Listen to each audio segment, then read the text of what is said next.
Hi, Ma'am She's. This is our story how we went to Canigao Island, Matalom, Leyte. So, yan, this 3 hours drive, 300 yung pamasahe sa van. And then, yung driver dyan is kaibigan ng brother-in-law ko. So, convenient sa amin. Door-to-door na delivery. So, 300 per person yan. So, full seating kami sa van.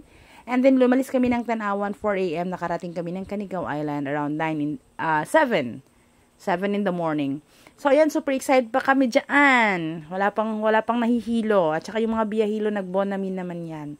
So, dahil tulog kami during sa biyahe, hindi namin napansin na dumaan na kami sa Sea of Clouds. Diba? May clouds doon sa gitna ng kalsada. Pero hindi kami nakapansin. So, standby muna kami dahil may sumuka. Ayan, around 7, nakarating kami ng Matalom Tourism Office or yung Canigao Island Tourism Office.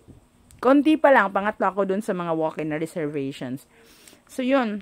Around 9 na kami umalis from mainland to the island. And dito, around 15 to 25 minutes lang yung travel niya from the mainland. And, yun. Maganda. Malayo pa lang, makikita mo na talaga na maganda yung isla. So, ayan. Yung gasto namin, 14 kami, umabot ng 2,800. Yung binayaran namin doon sa Canigao Tourism. Pagdating namin sa isla, hindi na kami nag-rent ng cottage. Nag-rent na lang kami ng tent kasi 300 pesos per tent. And then 100 yung lamisa, 15 yung chairs. And syempre, yung mga bata hindi na pinalagpas. Lumangoy na agad yan. 9 in the morning until 4 in the afternoon. Bongga. Para na silang mga lechon, diba? Syempre yan, super enjoy. Tapos yung mga nanay, inom, ganon, kaon. So, yan, nag-aura-aura muna ako kasi kailangan natin yan dahil mahal ang pamasahe papuntang isla. So, kailangan sulitin. So, marami kaming pictures, mga ganyan. At syempre, hindi ko rin pinalagpas yung mga ganyan na floating, ganon. May kasama din kaming tuba, maraming pagkain, at ini-enjoy talaga namin yung moment. Ewan ko ba, pag nasa isla, parang ang tagal ng oras. Diba? Ang haba ng araw. There's something magic in the island. At syempre, kami naman, habang nag-uusap-usap, kumakain din, umiinom, tumatagay. Ayan. At saka, yung phone ko, binalot ko yan. Ginawa ko siyang underwater camera.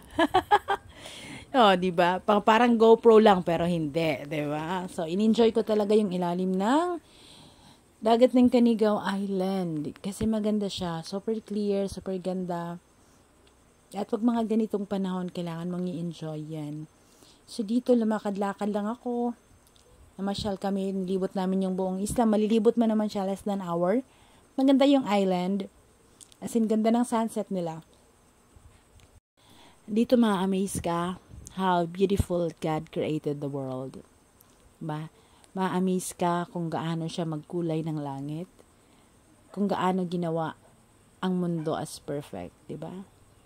Super ganda ng sunset.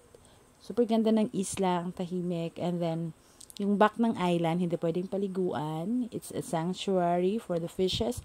Dito rin ako nakakita ng kumpul-kumpul na isda. Diba? Pero may mga namimingwit din naman. Pero, syempre kami, mas gusto ko yung sudoy-sudoy lang. May baon naman kami. In-enjoy ko yung isla. Doon din sa other part ng island, doon mo makikita may makikita ka actually na sandbar, pero hindi na siya nakalubog. Kasi after ng super typhoon, hindi na siya lumubog. Diba? Hindi na siya parang umangat. Nakalubog na siya parate. So, yun, in-enjoy namin yan, yung sunset. At syempre, pag mga ganitong moment, masasabi mo talaga how thankful you are kasi nagkaroon ka ng opportunity na makapag-isla. Diba? Kaya sa mga katulad kong mamshis, utang now, travel now, mga problema later. Diba? Mga ganitong moment, pag may panahon, wag mong panghihinayangan na gumasto. Kasi, minsan lang. Hanggat kaya maglakad ng mama mo, ng nanay mo, i-enjoy mo yan, i-travel mo yan. Make time for yourself hanggat kaya pa, diba? Kasi babalik naman yung pera, yung panahon, at saka yung moment, yung time. Hindi na. Once time passes, wala, nakalagpas na yun, nilagpasan ka na. So, this sunset, nilakad namin yan. Marami din kaming pictures dyan. At during sa gabi naman sa Canigao, maraming party. Kanya-kanyang party. Kanya-kanyang video. Okay, inuman and everything. And pagkagabi, maraming sirena. Nagpakatupis na, naliligo sa dagat. So, sa sunrise naman, syempre, ang ganda ng sunrise nila. At nilibot namin yung isla. Pumunta kami dyan sa parang mark ng Canigao, it was also discovered by Magellan, yung Spanish time. So, maganda yung area. Diyan na banda yung may, syempre, pag nasa Canigao ka, marami silang shells, fishes, mura lang. Bumili din kayo, di ba? Porque sa ice, wag lang sa ice, super, double yung price. Syempre, uwian na. So, wag mong iwawala yung resibo. Pinaka-importante yan, pati yung yellow na ticket kasi hihingin yan sa'yo ng bankero, diba? Pagpabalik na kayo.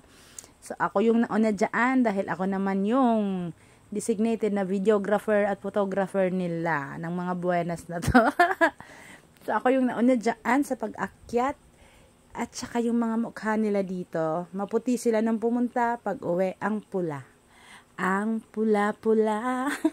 Ang pula na ng mga mukha ng mga kids, pati rin kami. Siguradong sunburn is waving nito. So, it was a 2 days, 1 night stay in Canigao Island. And, bitin siya kung sa bitin, pero, it's better than nothing, diba? So, ayan.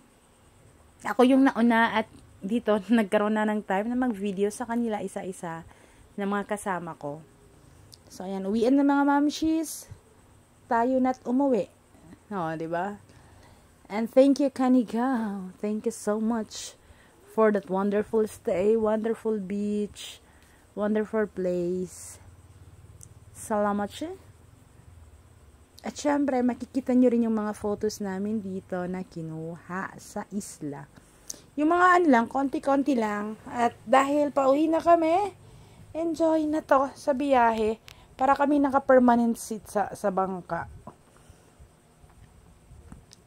Dito talaga makikita mo na kailangan natin mag-travel. Hindi pwedeng puro trabaho. Trabaho. Mag-travel din. Huwag kang magpa-stress sa trabaho. I-travel mo yan, mamashis. Hindi na bumabalik ang panahon. So, enjoy our photos of Canigao. And I hope you will plan also your next travel with your mama, with your kids, or with your friends, or with your co-mamashis. You deserve a break. You deserve a travel. Enjoy yourself. Enjoy. And always make time for yourself to do what you want to do. To enjoy things. Pag nai-stress na, travel ka na. Okay? Have a happy day. And always be happy. Enjoy life. Dahil isa lang ang buhay. Bye, mamshis. Thank you. My mama.